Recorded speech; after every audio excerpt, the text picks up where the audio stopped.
Declaring total war on Nigeria's Boko Haram, African leaders agree to join forces in the fight against the armed group.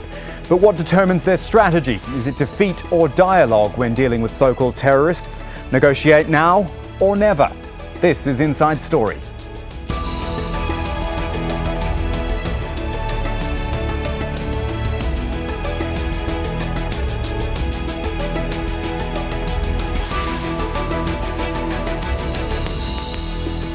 Hello everyone, I'm Kamahl Santamaria. So we're talking Boko Haram today, but as a means to a wider discussion about quote-unquote negotiating with terrorists. Countless leaders and nations have said they won't do it and instead opt for an all-out force approach, which is exactly what we're seeing in Nigeria right now. Remember, Boko Haram kidnapped 276 schoolgirls a month ago. President Goodluck Jonathan, speaking at a summit in Paris, has labelled the armed group an international threat which acts like an al-Qaeda operation. And other African leaders have talked about declaring total war on Boko Haram. But what is total war? Is negotiation still an option or even possible? And how do you choose, particularly when innocent lives are at stake? Our discussion in a moment after this update from Mohamed Ado in the Nigerian capital, Abuja. Nigerians have warmly welcomed the agreement in Paris by African leaders to declare war on Boko Haram. They say that Boko Haram members will now have nowhere to hide in Cameroon, Chad and Niger. Taking advantage of the long and porous border Nigeria shares with its northern neighbors Cameroon, Chad and Niger, Boko Haram members have been crossing the border whenever they're being chased by Nigerian forces and also to pick up supplies including arms. Now France is crucial to the implementation of this agreement as it brings together all its former colonies that are neighbors of Nigeria, and particularly Cameroon, which doesn't have good diplomatic relationship with Nigeria. People here in Nigeria feel that the threat of Boko Haram would not disappear as long as the government does not deal with the core issues that brought about the insurgency in the beginning. And these include grinding poverty, unemployment, and the unfair distribution of the country's wealth. So let's bring in our guests now. Very pleased to have Rees with us in the studio, a filmmaker with the Jazeera Investigative Unit, author of Dining with Terrorists as well. And then in Abuja, we've got Gbanite, a strategic security consultant and defence analyst. And joining us from Birmingham, Aliyu Musa, an independent researcher on war and conflict study. Gentlemen, we thank you all for your time. Phil, good to have you with us here in the studio. Max, if I can start with you first of all. Total war.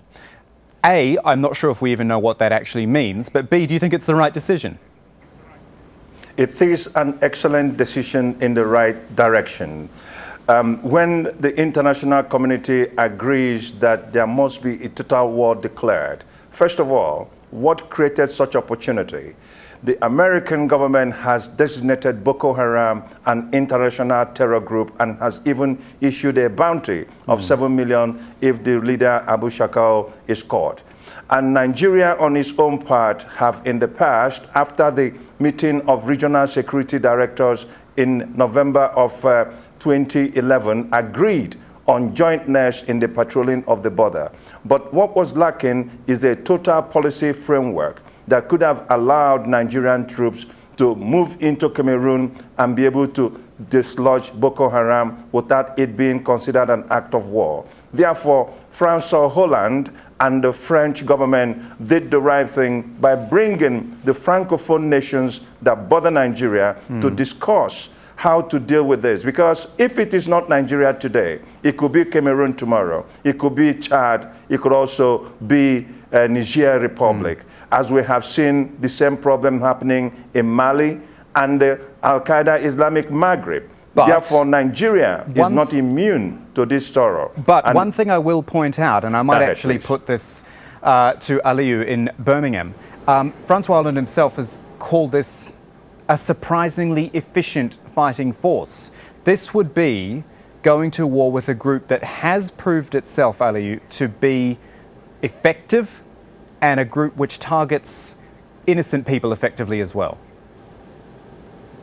Yes, I totally agree on this issue of total war. But again, we need to understand what total war means in this case. Are we saying that now we are prepared to fight Boko Haram if we are prepared, if we are prepared to fight Boko Haram, have we got the capacity to do that? Is France going to provide the wherewithal to fight them in terms of military equipment, in terms of intelligence? Is that going to happen? And then also we need to take into consideration the fact that lives here are concerned. I'm talking about the lives of 276 girls that were kidnapped over a month ago. Are we saying that we're not going to bother if in the end a psychopath like Abubakar Shekau decides to kill all those girls? What's going to happen to them? Now, this is a very big question. What would the parents of these girls think about this total war? Are we going to rescue them, or we want to go out there and finish Boko Haram and then forget about them? These are the things that we need to take as a priority. Are we saying that these girls' lives is a priority, or we want to end Boko Haram? These are the basic questions, or the major questions we need to ask ourselves if we are supporting this total war. And I see that as a very important issue, even if we take this total war as... Sorry, I'm going to bring Phil into the conversation here in Doha, because the way Aliyu explains it there, you almost can't argue. Yes, there are the lives of 276 innocent schoolgirls at stake here, and something has to be done to bring them back. However, what I would think about is going beyond that, and what this idea of basically declaring war on Boko Haram will mean long term. Well, there already is a war taking place in Nigeria, but to use terms like total war, I think is very ominous. I mean, the security forces there are already involved with dozens of extrajudicial killings. How can you have total war against a group like this? Obviously, regarding the schoolgirls, we have a Beslan situation that is looming there, and I think that has to be treated very carefully. But I find the use of language like total war, it totally prevents a discussion on the roots of this group, of how they're born out of, in a way, the legacy of British colonialism, but also fundamental political problems that exist in Nigeria at the moment.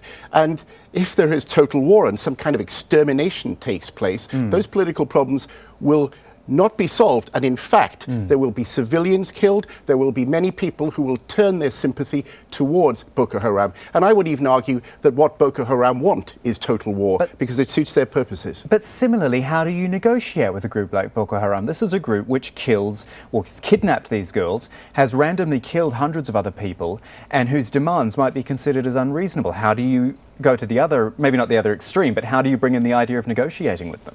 Well, the narrative of human history is that of politicians basically saying we can't negotiate with terrorists, we only have to wipe them out in total war. And in fact, they say that up to the point where they begin negotiations. So inevitably there are channels, there are security services have channels to these groups, and indeed, Boko Haram has not been beamed in from outer space. They're actually part of the political fabric of Nigeria, and I think that has to be examined, and that means that there are certain politicians who might be able to have some kind of at least influence over them. Max Gbanite in Abuja, have you got any thoughts on that? What Phil has laid out, the idea that this goes deeper and that you've got to actually look at Boko Haram as part of the fabric of Nigeria, perhaps a piece of fabric which people don't like at the moment for what they do, but they are a part of the system.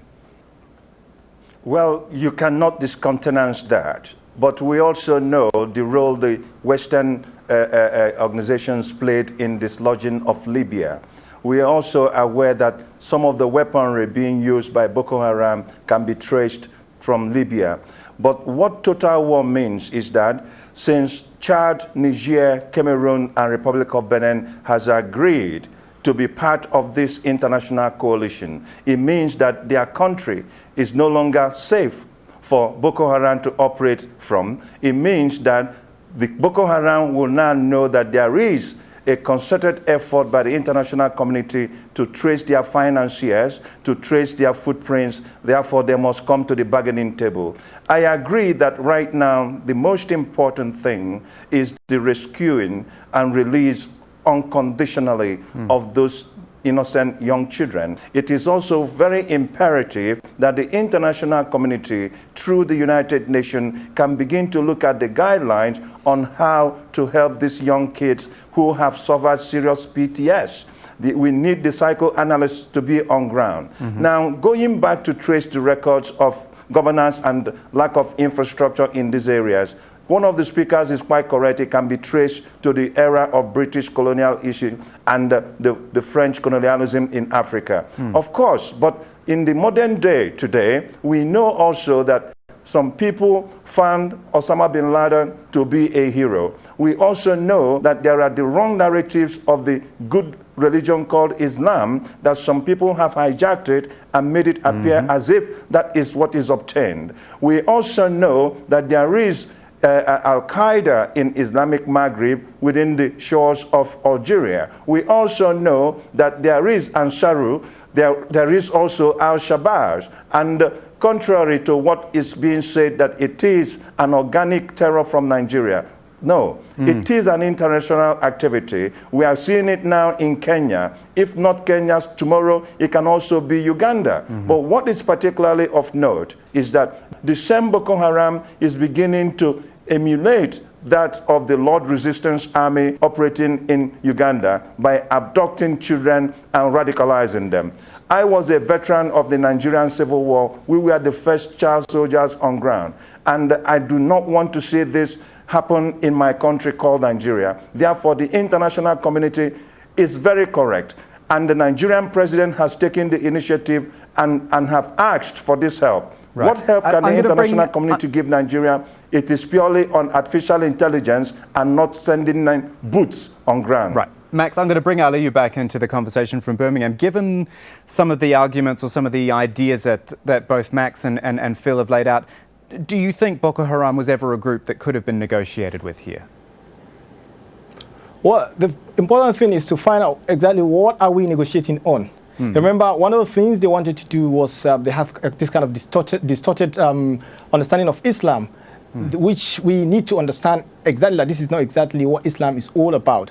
Are we negotiating on that? It's not possible because Nigeria, as we know, is a multi-religious state. So if we are talking about negotiation, we need to ask such questions. But the most important thing is what about negotiating over the girls, seeing as that is the most acute issue?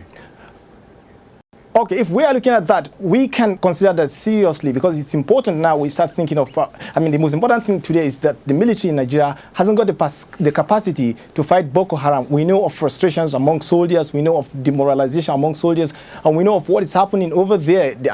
Take a look at what happened just last week or about a few days ago when soldiers fired at their commander. It shows that soldiers are demoralized. They are not able to fight these people. They haven't got the capacity. So negotiation is not totally out of the way. We could sit with these people, ask questions. What exactly do you want? Because at the minute, nobody knows exactly what Boko Haram wants. So if they want to release the girls, it's a step in the right direction.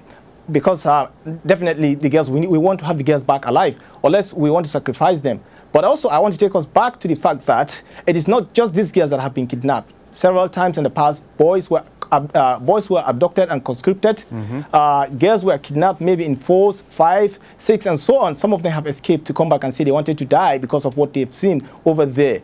And also, I have argued a number of times that Boko Haram is an idea. You can't kill an idea. What you do is you bring in a superior idea to change that idea. People have been radicalized. If we today say we want to use military force to end Boko Haram, then probably in 10 or 20 years' time, we'll be back talking about Boko Haram, which I don't think is the right thing to happen now. So what we need to do now is start thinking, do we negotiate with these people? And if we're negotiating with them, how do we end this thing? One of my colleagues on this discussion has mentioned the issue of poverty and other incentives that are giving rise to this radicalization and insurgency. Of course, we need to look at these issues. If today we end Boko Haram, what have we got to give these boys in exchange? What have we got to make them feel like we have something to live for? And it's one of the factors. Yeah. Young boys that are joining Boko Haram see it as an alternative to what the government is doing, the corruption out there. So we need to start thinking of how to fight all these things at the same time as we consider this negotiation. Gentlemen, let's pause for a second because I want to start to broaden this out a little bit more and see if there's some comparisons we can make, some elements which we can learn from. As we've already heard, Boko Haram was designated a foreign terrorist organization by the US in November last year, but it is among dozens of groups on that list, which the State Department says is, and I'm quoting here, an effective means of curtailing support for terrorist activities and pressuring groups to get out of the terrorism business. The challenge, though, must be when to use words or use action, the politics of peace, if you like. Here's two comparable examples, I think they're comparable, we'll discuss this in a moment, which took completely different routes. First, the Revolutionary Armed Forces of Colombia, or FARC. Now, it was listed as a terror group by the US in 1997. But Colombia's government is now closing in on a peace deal to end the world's longest running civil war.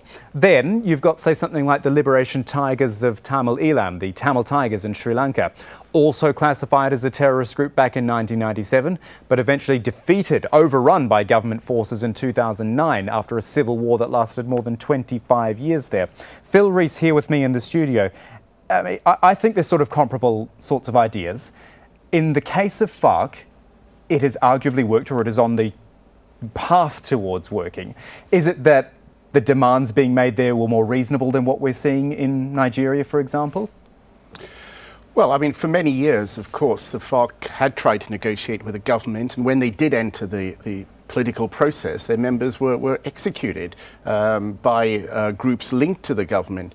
So, talks had always been possible there. But, it reminds me actually of something that Tony Blair said to me once in a conversation, the former British Prime Minister. He obviously was involved in bringing peace in Northern Ireland with the IRA.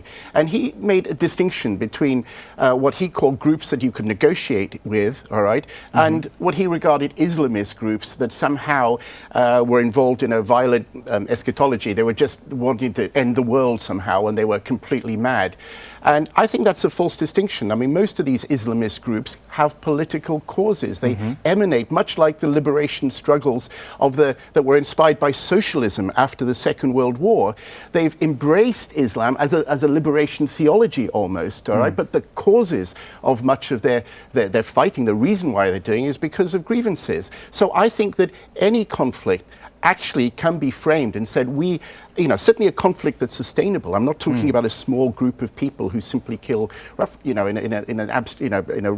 in a meaningless way. And you can see some of that in different elements. But by and large, if an insurgency is maintained for many years, it's got a political base that needs to be addressed. And thankfully in Colombia now, President Santos is dealing with the FARC there and finally accepting some of their political demands and recognizing, crucially, that the FARC were not madmen, but they had genuine grievances that needed to be dealt with. And a quick word, if you don't mind, on our other example there, the Tamil Tigers, who were overrun. Well, I've covered both of these conflicts. I've met the FARC and indeed the LTT, the Tamil Tigers as well. And yes, the Tamil Tigers were brutally suppressed. I mean, it was a complete, total war, if I use that expression. Dozens and dozens and dozens of civilians, villages were razed in northern Sri Lanka. Now, that problem is not solved. The Tamils of Sri Lanka have no voice now. They've got no political platform that is meaningful. And I think that problem will come back to haunt Sri Lanka if they don't resolve it in the coming, maybe it'll be decades, but it will come back. Aliyu Musa in Birmingham, if you can hear me there, isn't that the fear that if Boko Haram's not addressed in some definitive way now, that this could potentially turn into one of these long-running conflicts? Yeah, like I mentioned, really, there's a very strong possibility of that happening. If you take a look at how Boko Haram started itself, it is a precursor. I mean, it's an offshoot of Medicine cult that existed in the 1980s and had a reign of violence then in the 1980s.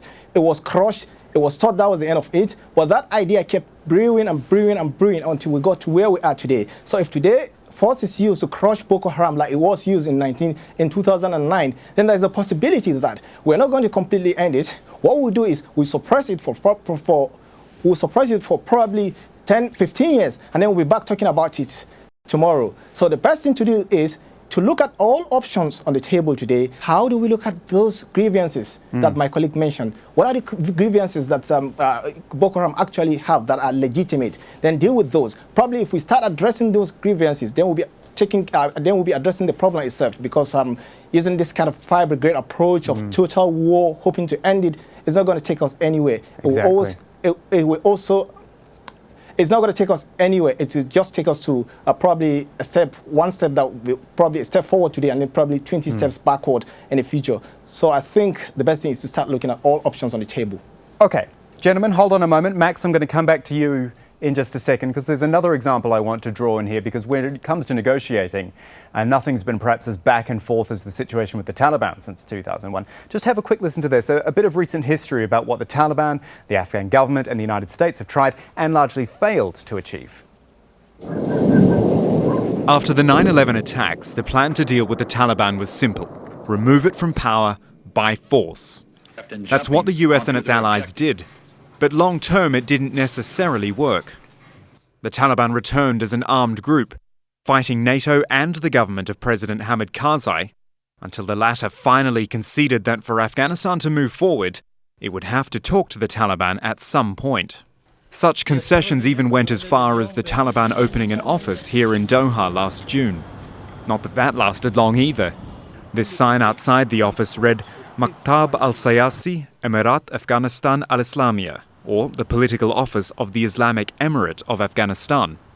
That was the name of the country under Taliban rule, which angered President Karzai because of the way it styled itself as an unofficial embassy for a government in exile. At the same time, Taliban talks with the United States were looking like a real possibility.